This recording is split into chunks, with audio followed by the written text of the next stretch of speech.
I think I asked you to write down three things that your parents did that you want to keep and one thing you want to change.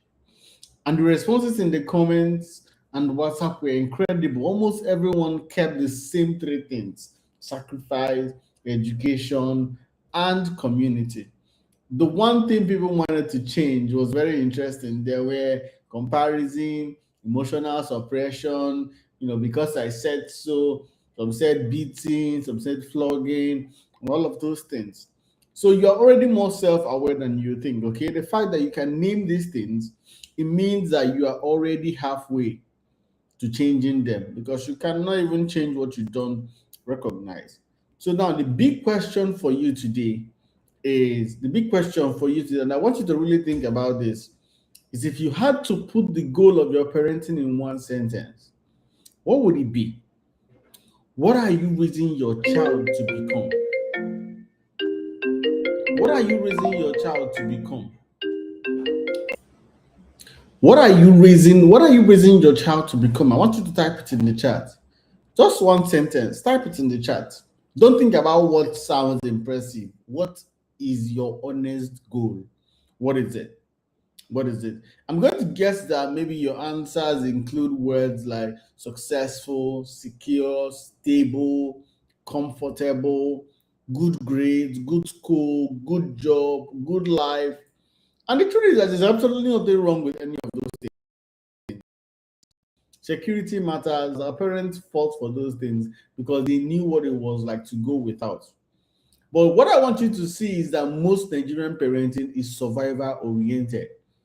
Survival oriented. The entire framework is built around one question: how do I make sure my child is safe and secure? How do I make sure that they are eligible, get good grades, and so they can get into a good school? Get into a good school so you can get a good job. Get a good job so you are financially stable. That's the path, right? That's the roadmap. And for generations, it worked because survival was genuinely at stake. But survival parenting produces a specific type of adult. It produces an adult who is stable but unfulfilled, who has the job but hates it, who is successful on paper but struggling inside, who achieved everything their parents wanted for them but still feels empty. And every day you talk to these people, they are doctors who wanted to be artists or musicians, engineers who wanted to be writers, lawyers who wanted to be teachers. Yes, they survived quite all right, but they're not thriving. And so thriving parenting asks a different question. It's not just what can my child do, but who exactly is my child? Not just what are they capable of, but what do they love? Every day, I speak to parents who have specific expectations for their children, and they have these expectations out of love.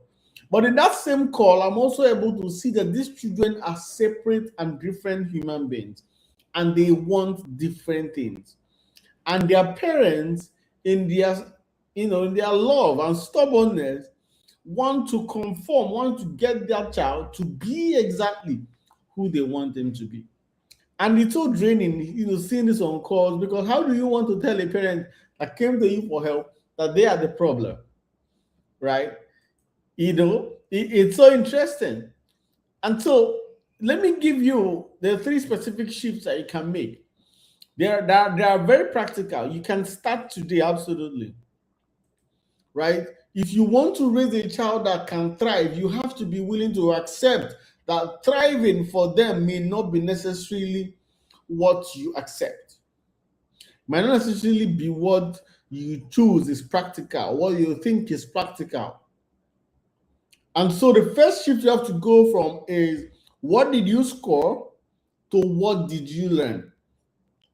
When your child comes home from school or finishes a test, the first question most parents ask is, what did you score? What's your grade?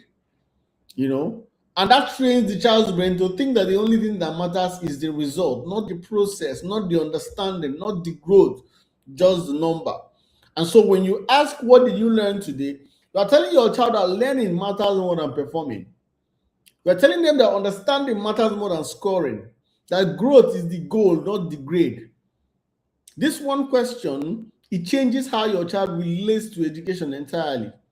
Because what happens is that they stop seeing school as a place where they are measured and start seeing it as a place where they grow. Okay? Do you understand? Do you understand what I'm saying?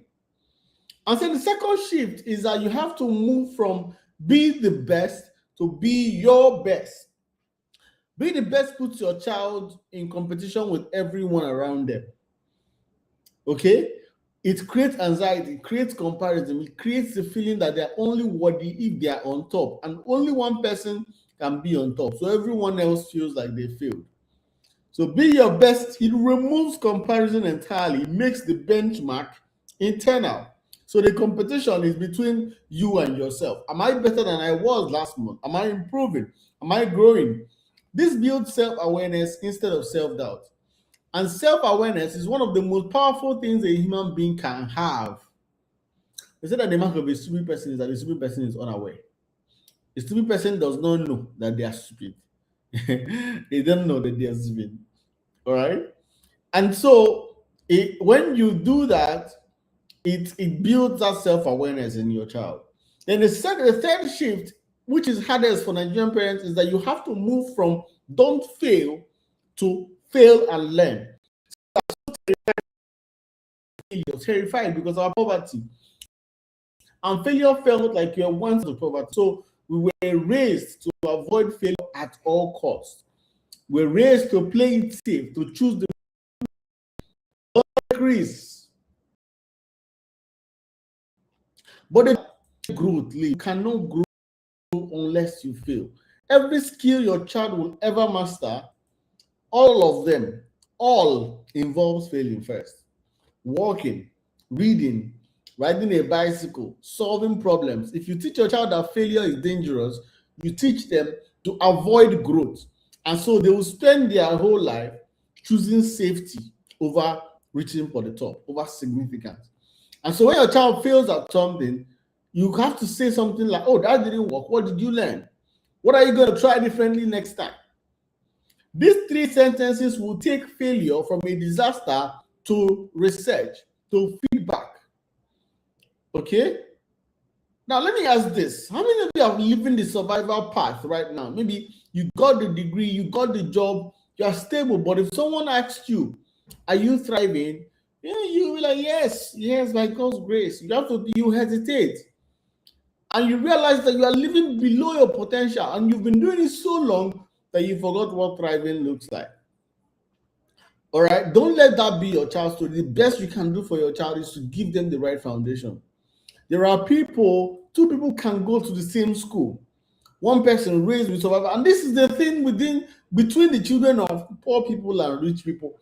It's that poor people raise their children on survival mode. Study hard, do well in school, come out with great grades. Whereas children of rich people already have that level of exposure, and so they tell them, take risks, try things, right? Curiosity, explore, question, fail and fail again. At the end of the day, you're going to see something. The child of the poor end up working for the child of the rich. Why? Because success rewards risk, it rewards failure, it rewards people who try, right? And you want your child to live as a pig. Now, obviously, you have to do things. There is context to every advice, right? So take this with context. However, ensure that your child sees the world as free.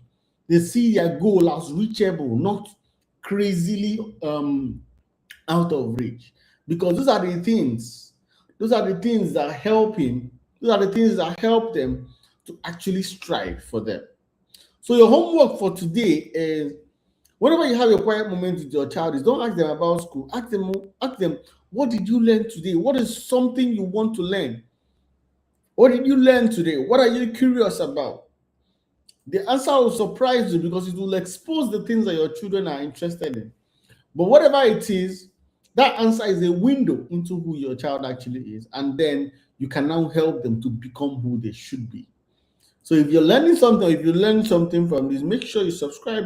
Make sure you click on the button below, subscribe, share this episode, share it with your loved one. And congratulations on staying to the end.